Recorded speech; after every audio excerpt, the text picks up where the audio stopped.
Hey there, it's Ken, and today I'm going to be talking to you about the Wacom Gallery. Now, you're probably going to ask me, hey Ken, what is the Wacom Gallery? Well, I've been curating the gallery since 2014, and it features the best, most innovative, and most creative projects on Behance. And guess what? It's free! So you can easily connect your Behance portfolio to the Wacom Gallery absolutely free. Now, it's a great place to gain exposure for your artwork, also to discover new artists, and maybe find a little inspiration. I think the best way for us to really get a grasp on it is to dive right in and take a peek. So here is the gallery, and every 8 hours we try to feature a new artist, give or take, and it can range from photography to illustration to UX UI design, possibly even fashion design, anything that I think the viewers of the gallery will find inspirational. Now, some of the things that I look for when I go to feature a project is the quality, the originality, the presentation, because let's face it, presentation is everything, and the overall look and design.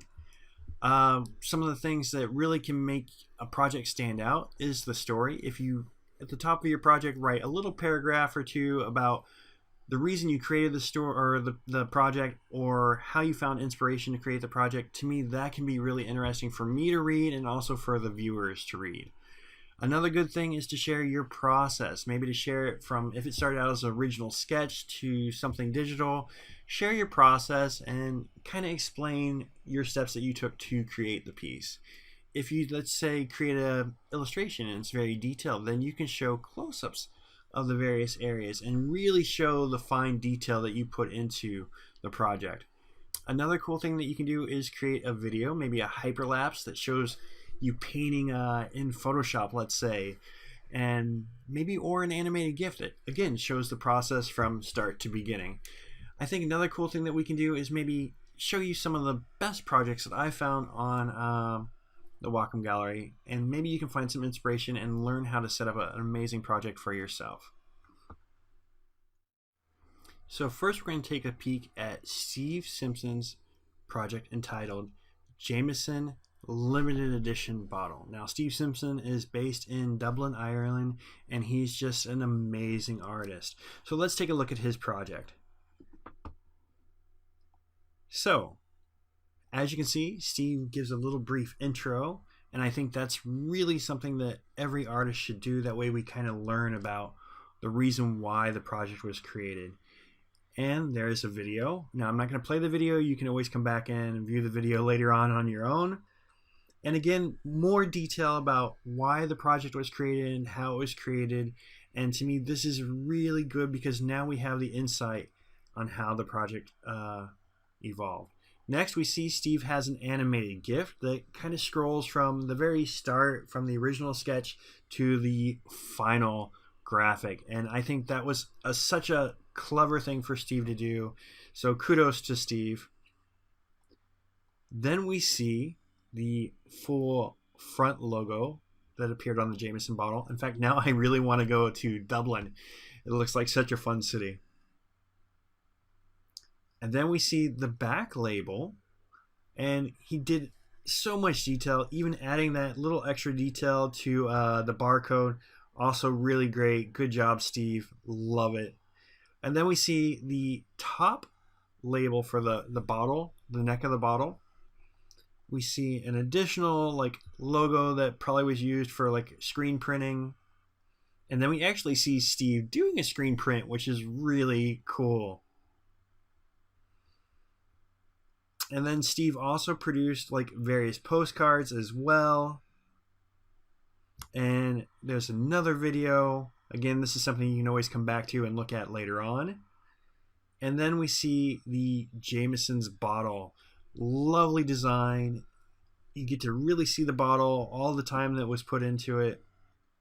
We scroll down further. We see a really nice picture of Steve with some of his little wild, crazy bird characters hanging out with him. And of course, with a bottle of Jameson.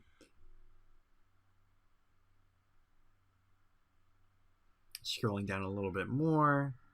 Now, on the end, this is the most important thing. always share your contact information. As you can see, Steve shared a link to his Twitter, he shared a link to his Facebook, he shared a link to his Instagram and to his website. So if I'm, let's say, a potential employer, or maybe I'm an art gallery and I'm looking for a way to get a hold of an artist or reach an artist, I got to be able to contact them. So Steve hit the horse on the head, so to speak, and he shared all the ways to contact him. So great job, Steve. All right, so the next project that I'm going to show you that hopefully gives you a little bit more inspiration on how to create a project is done by Peter Borowski. Now, Peter actually wanted to be a pro gamer at one time, but he went on to co-found the ad agency Arsthenia. So I think, let's dive in, but I think some of you guys who are gamers out there are going to recognize this project right off the bat. So this is Assassin's Creed for Black Flag. Now the first thing that Peter and his team did was they listed everybody who took part and who collaborated on this. So you see their names and their roles. And to me, that's really important if you collaborated with somebody to share what they did and how they helped move the project forward. Next, we see the portrait art, which is really, really beautiful. And again, Assassin's Creed was produced by Ubisoft, so that's also pretty cool. We see the landscape artwork right here. Again, really stunning design. A lot of time went into this. Really, really beautiful. Now remember, I said if you have a piece of artwork that has a lot of details to it, it might be good to show a close-up. And now Peter and his team did just this.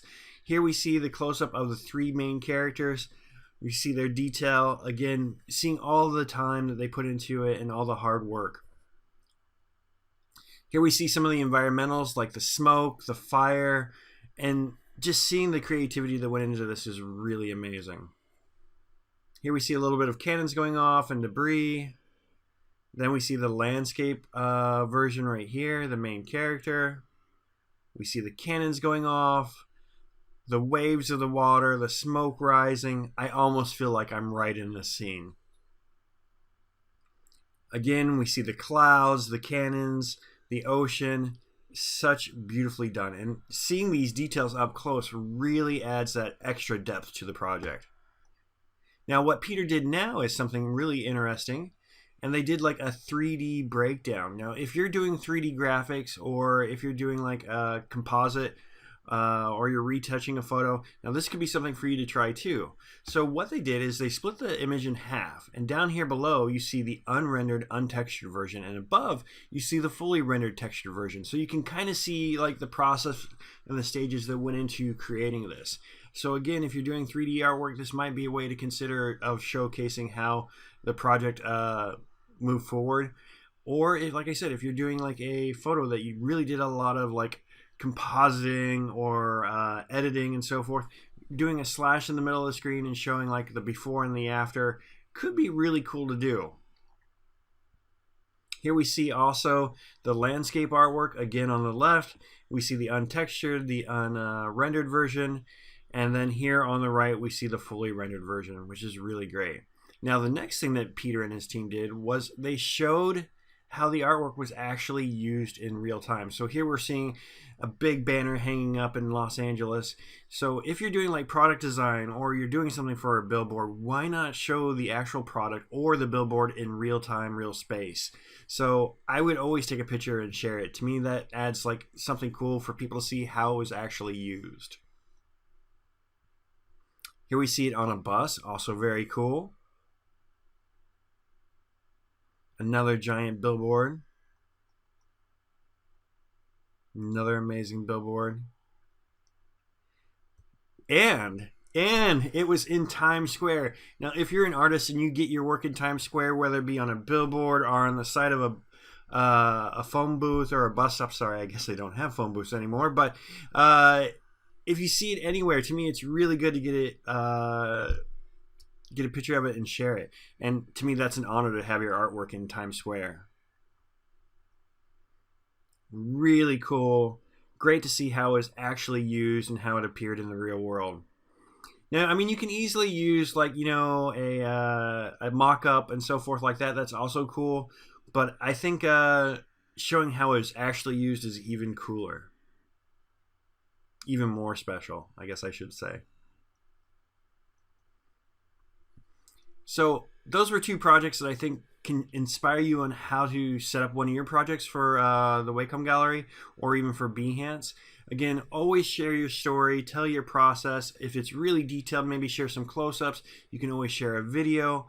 The thing is, there's no right or wrong way to showcase a piece of artwork or your project, but there's always a better and creative way. So always think outside the box. Try to find something that works best for you and works best for that project, and just show it, because it could be that a curator like myself is looking at it, or a curator for a real gallery in the real-time world, or maybe a potential employer. And if you tell the story and you share your process, it just gives that much more insight to your work. So I hope this really, really helps you out. It helps move you forward on creating projects and so forth like that. And as always, happy creating.